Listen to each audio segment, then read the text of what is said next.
Well, good evening. Welcome to Bedtime Stories with me, Pastor Michelle. Today is Wednesday, November 25th, and our woman of the hour that we're going to hear about is Charlotte E. Ray, who was a lawyer. So her father was a minister and abolitionist newspaper editor. Her mom helped slaves escape north on the Underground Railroad. Together, they made sure that all their 7 children had a college education.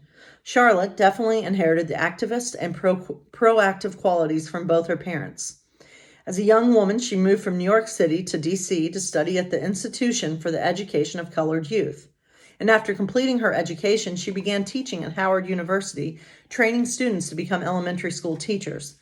But Charlotte had other things in mind. She applied to Howard University's all-male law school under the name C.E. Ray. The admissions committee was surprised to discover that she was a woman, but let her into the program.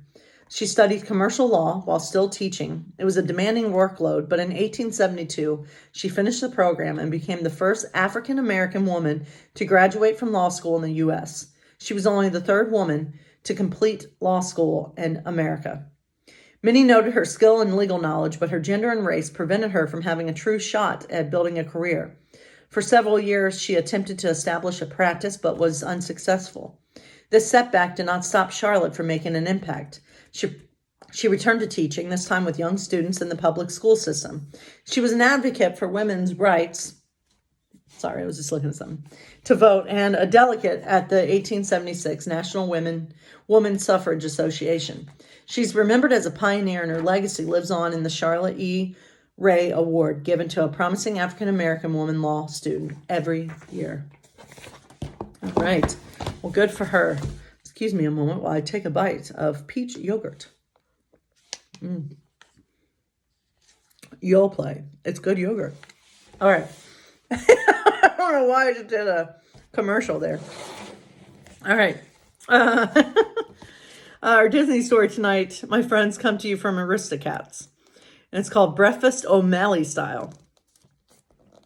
Mama, I'm hungry, little Marie said. I know, my darlings, Duchess told her kittens. The day before, they had walked for hours to reach Paris. Now this morning, their empty stomachs were rumbling. I wish we were at the mansion, Marie said. Hey now, O'Malley, their alley cat friend, don't you like my attic pad? Yes, Marie said, but at the mansion, Edgar the butler brings us our breakfast every morning. On a golden tray, said Toulouse. Oh, I get it, O'Malley said. Well, I can't give you the 4-star treatment, but I can get you breakfast, alley cat style. Duchess and her 3 kittens followed O'Malley into the bright Paris morning. They trotted along until they came to a little cafe. I've got a little arrangement here, O'Malley told Duchess. He led her and the kittens into the back of the cafe. Then he jumped onto the ledge of a window. A young woman in a white apron came to the window and cooed, Bonjour, monsieur. O'Malley jumped back down and went to the back door. When it opened, the young woman put down a saucer of cream and said, Here is your breakfast. O'Malley called to Duchess and the kittens. Psst, come on over. You've brought some friends, the woman said. The woman brought out 2 more saucers of cream, big ones. The kittens raced to the dishes and began sloppily lapping up the cream. Children, where are your manners? Cried Duchess.